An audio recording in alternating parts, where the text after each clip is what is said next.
Hello friends, welcome back to my channel. আশা করি সবাই ভালো আছো, আমিও ভালো আছি। দেখো, বেচুর মনে হয় নজর লেগেছে। মাংস আনলো, ফ্রাইড রাইসের চাল কিনে আনলো, কিন্তু কিছুই খেতে পারলো না। সত্যি এগুলো নজর না লাগলে হয় না, কারণ আজকেই কেন বেচুর জেঠু মারা যাবে, তাই না? যাই হোক, মাংস যে রান্না হলো, মাংসটা কি হলো? ফেলে দিল? না কাউকে দান করলো? সেটা পরিষ্কার করে বললো না। শুধু খবর শোনা মাত্র জিনিসগুলো আমরা বার করে দিয়েছি। এই কথাটার কি মানে? ভাই, অনেকগুলো মাংস এনেছিল কিন্তু। দেখলে মানে সত্যিকারের খচখচি করে। এতগুলো টাকা কম তো নয়। যাকে সেটা ওদের ব্যাপার।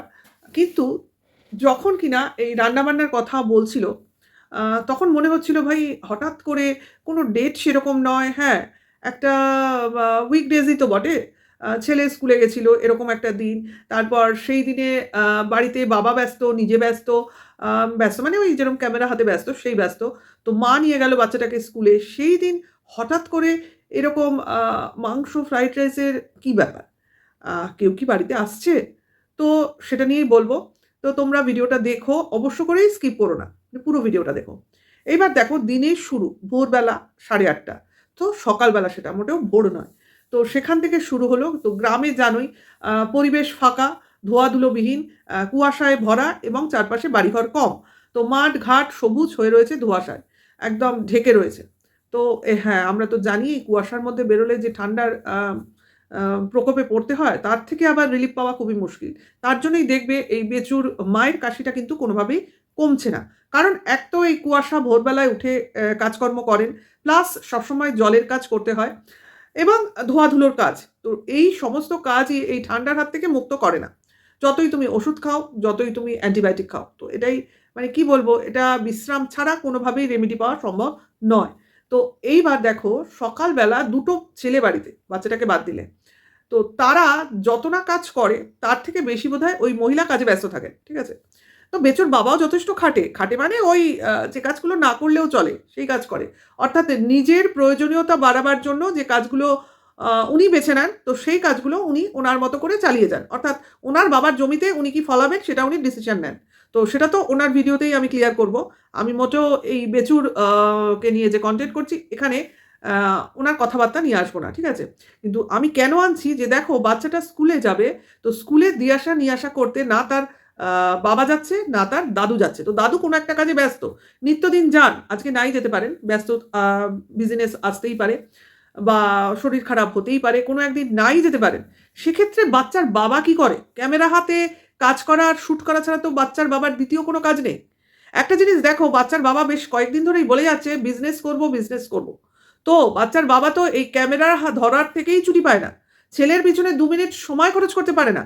যদি বা খরচ করে, সেটা ক্যামেরার খাতিরে করে। তো সেইখানে বাচ্চার বাবা কি করে এই ব্লগিং বাদ দিয়ে বিজনেসে ব্যস্ত হবে, সেটা আমাদের কাছে একটা বড় জিজ্ঞাসা।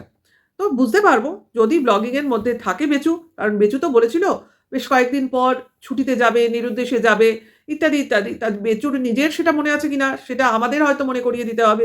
বেচু নিজে ভুলেও যেতে পারে। কিন্তু সেরকম কোনো দিন যদি আবারও আসে, সেক্ষেত্রে হয়তো বেচুর খবর আমরা ডিটেইলসে পাবো না। কিন্তু বেচুর বাবার মার চ্যানেল থেকে কিছু, কিছু নিউজ পেলেও পেতে পারি। তো এইবার দেখো, মা গেল বাচ্চাটাকে নিয়ে স্কুলে। তার মানে ভাবো, উনি সকালবেলা থেকে কাজ করেছেন, বাচ্চাকে রেডি করিয়েছেন, খাইয়েছেন, আ এবং তারপরে আ বাচ্চাটাকে নিয়ে স্কুলে গেছেন। ঠিক আছে? এবার ওখানে বসিয়ে স্কুল থেকে আবার নিয়ে ফিরেছেন এবং এসে তারপর বেচুর ফরমাশ, ১ম এ তো ফরমাশ ছিল বিরিয়ানি রান্না করাবে। এরকম একটা ফরমাশ করছিল। যে অনেকদিন ধরে বলছি চিকেন এনেছি, তো বিরিয়ানি রান্না করুক। তো সেটা কনভার্ট হয়ে গেল কি না, চিকেন আর ফ্রাইড রাইস।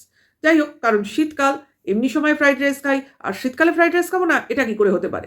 কারণ প্রচুর সবজির সম্ভার, অর্থাৎ সস্তার সবজির সম্ভার। তো সেই সবজি দিলে ফ্রাইড রাইস হয়ে উঠবে অপরূপ। কাজেই সেটা খেতে লাগবে চমৎকার। কাজেই সঙ্গে চিকেন কষা উইথ ধনেপাতা। যাই হোক, কম্বিনেশনটা অদ্ভুত। তো ওরা তো এরকমই হাটকে কিছু রান্নার রেসিপি আমাদের সঙ্গে শেয়ার করে। তো আমরা দেখি, কিন্তু মোটেও ভাবি না সেই জিনিসটা খাবো। মানে আমার তো কল্পনাতেও আসে না যে ঐরকম ধনেপাতার চিকেন দিয়ে আমি ফ্রাইড রাইস খাবো। যাই হোক, সেটা কথা না। কথাটা হচ্ছে যে তোমার ফ্রাইড রাইসের চাল আনা হলো, চিকেন আনা হলো এবং সাদা তেলে চিকেন এবং ফ্রাইড রাইস রান্না হবে। বেচুর মা ডিক্লেয়ার করে দিল। তো যেরকম বলা সেরকম কাজ, তাই না? তো তারা তো রান্না বসিয়ে দিল। চিকেন তো প্রায় হয়, মানে কষানোর পথে। বাচ্চাটার কথা ভেবে আনন্দ লাগলো যে বাচ্চাটা অন্তত মাংস দেখে আনন্দিত হবে। কিন্তু হায় ভগবান, যদি তোমার মানে কি বলবো এগেনস্টে থাকে তোমার যে কোনো স্বাদ বরবাদ হয়ে যাবে। তো কি খবর এলো, একটা ব্যাড নিউজ এলো, ওদের জ্ঞাতি অর্থাৎ কোনো এক কাকার ছেলে, বেচুর জেঠু, মানে হচ্ছে গিয়ে বেচুর বাবার ভাই বা দাদা, সে মারা গেছে। বেচুর বাবার থেকেও বয়স্ক কেউ মারা গেছে। তো মারা যেতেই পারেন, উনি বয়স্ক একজন, তাই না? তো এই মারা যাওয়ার কারণে, জ্ঞাতি মারা যাওয়ার কারণে বললো 15 দিনের অশৌচ। আমরা তো জানি 13 দিনের অশৌচ হয়, মানে যারা মানে ব্রাহ্মণ নয়, মানে ব্রাহ্মণ ছাড়া যারা, তাদের 13 দিনে অশৌচ হয়। তো এটা বললো 15 দিন, জানি না, এই নিয়মটা আমার জানা নেই। তো আমাদের তো 11 দিনে কাজ হয়। তো এদের হলো গিয়ে 15 দিন বললো। তা তোমরা যারা এই ব্যাপারটা জানো তো আমাকে বলো। আমি 13 দিনের ব্যাপারটা জানি, কিন্তু 15 দিনের ব্যাপারটা জানতাম না। যাই হোক, কাজ হবে। তো সেই কারণে এদের এই খাদ্য মানে প্ল্যানিংয়ে পড়ে গেল জল। অর্থাৎ মাংস এবং যা যা ভেবেছিল সেটা ক্যান্সেল হয়ে গেল। তো মাংস তো মনে হয় কাউকে দান করেছে শিওর, ফেলে তো দেবে না অতগুলো মাংস, নিশ্চয়ই কাউকে কোনো বাড়িতে দিয়ে দিয়েছে, তো সেটা জানায়নি আমাদের। আর দ্বিতীয়, তোমার ফ্রাইড রাইসের বদলে ওই চাল দিয়ে হয়েছে ভাত, আর ওই সবজি দিয়ে হয়েছে একটা তরকারি, আর সঙ্গে ডাল। হ্যাঁ, এটা ঠিক আছে, কারণ এখন তো ওদের বোধহয় নিরামিষের মধ্য দিয়ে যেতে হবে। তো ভাই, আজকের দিনে মানে গতকালকের ওদের দিনে, ওদের প্ল্যানিংয়ে জল পড়েছে, এটা ঠিক আছে, কিন্তু বেশ কিছু দিনের জন্য বেচুরা বেঁচে গেল। অর্থাৎ এখন নিত্যদিন ওরা খাবে নিরামিষ। খেতে এরা কিন্তু নিরামিষই বেশি পছন্দ করে, মানে প্রায়োরিটি দেয়। আর বাচ্চাটার হবে কষ্ট, এটাই হলো মোদ্দা কথা। যাই হোক, তোমার বেচুর মার শরীরটা যথেষ্ট খারাপ, এবং সেটা নিয়ে বেচু টেনশন হচ্ছে যে এত রকম ওষুধ আনছি, তাও কেন মার শরীর ভালো হচ্ছে না। আচ্ছা, তারপরে মাকে আমরা দেখলাম যে কোনো বাড়িতে গেছিলো হাঁড়ি কড়াই নিয়ে। তো সেইটা দেখেই আমার মনে হয়েছে যে হয়তোবা সেই মাংস নিয়ে কারোর বাড়িতে গিয়ে দিয়ে এসেছিল, এবং সেটাকে নিয়ে ফিরতে দেখে ওই ধারণাটা আমার বদ্ধমূল হলো যে এটাই হবে হয়তো। এইবার বাচ্চাটা সন্ধেবেলা আসার পর কোথাও একটা জায়গায় গেছিল ঠাকুমার সঙ্গে। তার ঠাকুমা বলছে এই এই কাজ আছে স্কুলে, অর্থাৎ যেহেতু স্কুলে গেছিল ওনাকে হয়তো বুঝিয়ে দিয়েছে কি কি পড়া, কি কি হোমওয়ার্ক, তো সেইগুলো করতে বলছিল। তা বাচ্চাটা তো বায়না করবেই, সে মোবাইল নিয়ে বসতে চাইছে, খেলতে চাইছে, খেতে চাইছে, মানে বাহানা, না পড়ার বাহানা। তো সেই ক্ষেত্রে বাবার কি করা উচিত ছিল?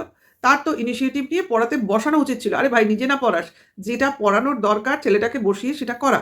না, ওগুলো কোনো ব্যাপার না, কারণ ওগুলো তো ব্লগিংয়ে দেখিয়ে পয়সা সেভাবে হয়তো আর্নিং হবে না, বা নিজেও হয়তো ঠিকমতো করাতে পারবে না। কাজে ওই দায়িত্বটা খুব সুন্দরভাবে বেচু এড়িয়ে যায়। অথচ বেচুর কমেন্টস বক্সে বেচুর ভিউয়ার্সরা ক্রমাগত বলে যায়, তুমি তো বাচ্চাটাকে, তোমার ছেলেটাকে পড়াতে বসাতে পারো, সন্ধেবেলায় রেগুলারিটি মেনটেন করে পড়াশোনা দেখতে পারো। এইগুলো তো বেচুর কানের ধার দিয়েও যায় না। এবং তারপরে তারই ভিউয়ার্সরা বলে, তুমি তো আমাদের কোনো কথাই কানে তোলো না, কাজে তোমাকে আর কি বলবো, তোমাকে আর কি দেখবো। এইরকম কমেন্টসে বেচুর কমেন্টস বক্স ভর্তি হয়ে যাচ্ছে। অথচ বেচুর সেদিকে কোনো নজর নেই। বেচুর শুধু নিজের দিকে নজর এবং তার ব্লগিংয়ের দিকে নজর। এবং আমার তো মনে হচ্ছিল এই যে স্পেশাল মেনু তৈরি হচ্ছিল, এই ফ্রাইড রাইস, মাংস, তো কেউ কি আসতে চলেছে, মানে কেউ কি বাড়িতে আসার কথা আছে, যার কথা ভেবেই এই রান্নার ব্যবস্থা বা এই রান্নার আয়োজন করা হলো? কেন জানি মনে হচ্ছিল। কারণ তারপর তো হলো না, যাই হোক, অশৌচ একটা পড়ে গেল। সেক্ষেত্রে সেই ব্যক্তি এলো না গেল না, তার আশা স্থগিত রইল, সেটা তো আমরা জানতে পারবো না। জানলেও বা এদের বাড়িতে এলেও আমাদের কেউ বলবে না। কাজে ওটা আমাদের ইমাজিন করে নিতেই হবে বা অনুমান করে নিতে হবে, ঠিক আছে? এটা জাস্ট অনুমান ভিত্তিক একটা আলোচনা। কারণ আমরা সাধারণত দেখবে না ঘরের লোক বসে বসে ফ্রাইড রাইস, মাংস খাচ্ছি। কিন্তু যদি বা খাই, হ্যাঁ খাবো না কেন, খাই, কোনো অকেশন বেসিসে খাই। অর্থাৎ বাড়িতে কারো জন্মদিন, বাড়িতে কারো বিবাহবার্ষিকী, বা তোমার হয়তো ছুটির দিনে কোনো একটা অকেশন ওয়াইজ, হ্যাঁ, সেক্ষেত্রে আমরা খেলাম। এই 1 জানুয়ারি, এই পয়লা বৈশাখ, এরকম কোনো বিশেষ পুজোর দিনে হয়তো আমরা খেলাম, সেটা মানা যায়। কিন্তু কোনো কিছু নেই, বিনা মেঘে বজ্রপাতের মতো আজকে একটা আয়োজন হলো খাওয়ার, তাও দিনে দুপুরে, যেদিন কিনা সকালে সবাই ব্যস্ত, মানে ব্যস্ততাপূর্ণ দিন, সবাই কোনো না কোনো কাজে ব্যস্ত, সেখানে এরকম একটা রান্নার আয়োজন সন্দেহ তো বাড়িয়েই দেয়, তাই না? তাও আবার অন্যদিকে কেউ একজন ফেরার কথা আমাদের একটু অন্যভাবে হলেও তার ব্লগিংয়ে জানিয়েছে যে তার জন্মস্থান থেকে সে আবার ফিরতে চলেছে কোথাও না কোথাও। মানে আমরা সবই অনুমান করে নিই, অনুমান ভিত্তিকই এখানে আলোচনা করি, কারণ আমাদের এখানের সব চরিত্রই কাল্পনিক, ঠিক আছে? কারণ আমরা এখানে কাল্পনিক চরিত্র নিয়েই কথা বলি, আর আমাদের ভিউয়ার্স আমাদের গল্প শুনতেই, কাল্পনিক চরিত্রদের গল্প শুনতেই আমাদের চ্যানেলে ভিড় করে, কারণ তারা গল্প শুনতে ভালোবাসে আর আমরা গল্প বলতে ভালোবাসি। তো বিভিন্ন রকম চরিত্র নিয়ে আমরা এখানে আলোচনা করি, তাদের মানে তাদের চরিত্র অনুযায়ী আমরা সেই ক্যারেক্টারগুলোর নামকরণ করি, এবং সেই নামকরণ অনুযায়ী আমাদের ভিউয়ার্সরা বুঝতে পারে সেই চরিত্রর কী বৈশিষ্ট্য, ঠিক আছে? তো এইভাবেই এখানে আলোচনা, পর্যালোচনা, সমালোচনা সমস্ত কিছুই করা হয়, ঠিক আছে?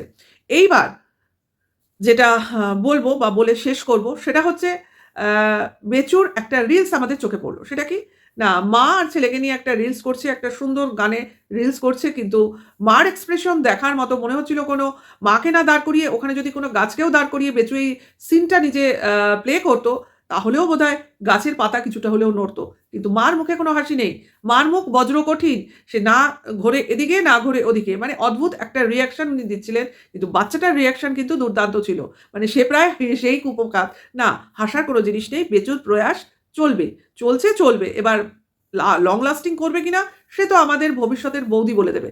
কারণ তিনি আসলে এই ধরনের রিঅ্যাকশন, এই ধরনের রিলস আরও ধামাকাদার হবে আমার মনে হয়। কারণ তোমার কাপল গোল যেটা বলে সেটা হলে আরও বেশি ব্লগিংটা হাইফাই হয়। মানে বেচুর পুরনো ভিউজ আবার রিগেইন হতে পারে। তো এটা তো আমাদের কাছে বা বেচুর কাছেও একটা বিরাট সুখবর বা বিরাট একটা সাফল্য হবে তখনকার মতো। তো ভালোটাই ভাবতে হয়, খারাপটা কখনো ভাবতে নেই। এবং বেচুর জীবনে এরম কিছু হোক, আমরা সেটাই চাই।